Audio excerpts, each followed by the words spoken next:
I really love taking old technology, cleaning it up, and turning it into something that people would actually want. So when I saw this,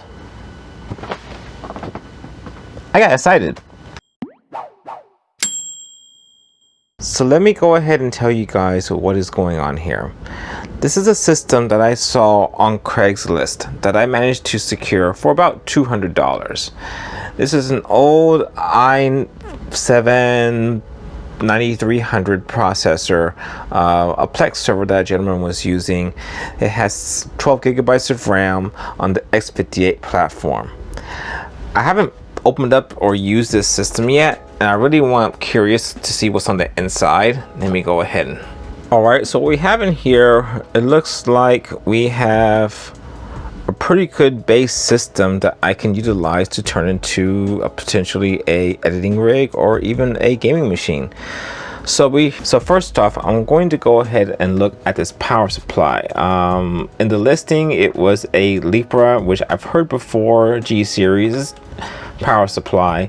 This is a 600 watt, I believe. No, this is a 750 watt gold rated power supply. This is a really good power supply in the system, and I think this is going to work very well for me. So you can see this is a MSI X58 Pro. So this is on the EVGA 1366 platform. That's important for me because I intend to upgrade this machine with a little bit better processor and RAM and see how far I can push it.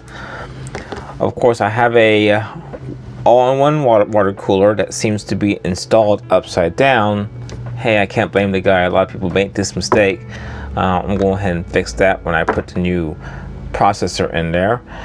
And he told me he was using it as a Plex server, so you have all these empty drive bays in here, which I'm not going to fill up. I'm just going to use a solid state drive, which, by the way, came with this build, which was actually in a box of other boxes with all these accessories for this computer.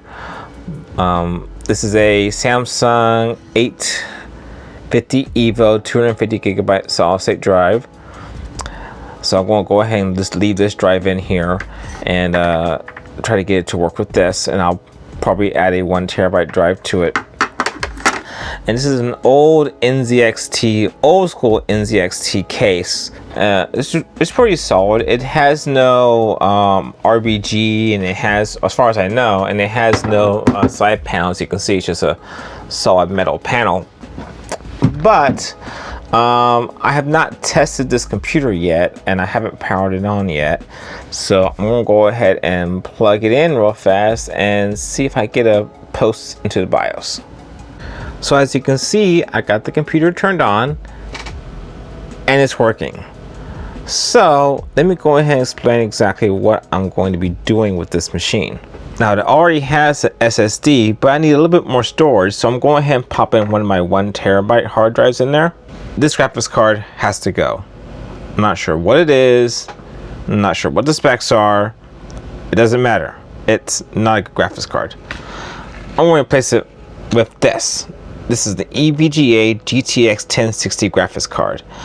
I actually got this card as an RMA replacement for a GTX 970 that went bad from a previous computer. So I'm real excited to go ahead and use this card in this computer.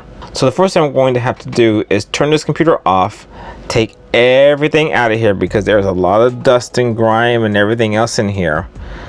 Disassemble the entire machine and then put it all back together. Let's get started.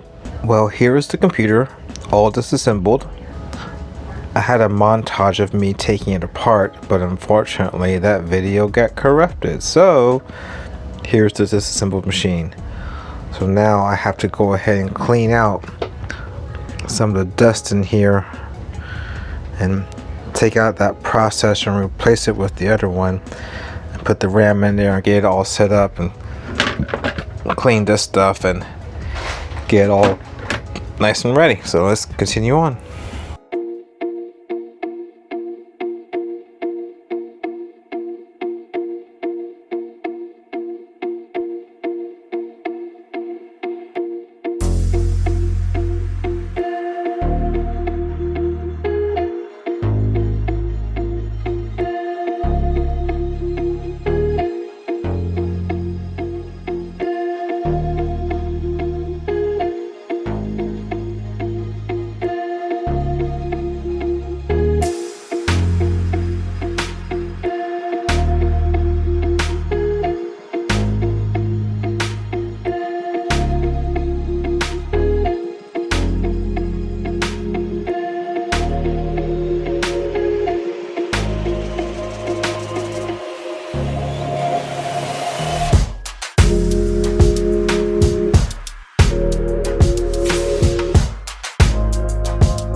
So here's the completed build. This one's a lot easier than I initially anticipated. A couple of things though. I wasn't able to use the processor that I originally planned on using. The X5675 unfortunately is not supported by the BIOS and the motherboard in this unit, so that was out of the question. And I figured since I wasn't going to be using the much bigger processor, I went ahead and left the 12 gigs of RAM that were still in the machine, so this 8 gigabyte stick ended up not being used either. So these were both taken out of the build. Despite that, there were still a couple of things I did with the computer. I added in the graphics card, the GTX 1060 6GB model, and I also added the 1TB hard drive for mass storage. Another thing I did was flip the all-in-one water cooler. It was actually installed upside down. Typically for most water coolers, you want to have the radiator flipped so that the highest point in the loop is in the radiator, not in the tubes or in the pump. The reason you do this is because over time air bubbles seep into the loop, and you want to have a space where the air can go to. If you don't install the radiator properly, air could actually gather either in the pump or in the loop itself, and that's actually not very good for the life of the water cooler. It can lead to damage to the water cooling pump, and it can also increase the noise considerably. With this particular system, once I flipped the radiator, the noise level coming out from the pump reduced significantly. In addition, I was having a little bit of trouble with the RAM as well. For some reason, the sticks would not recognize.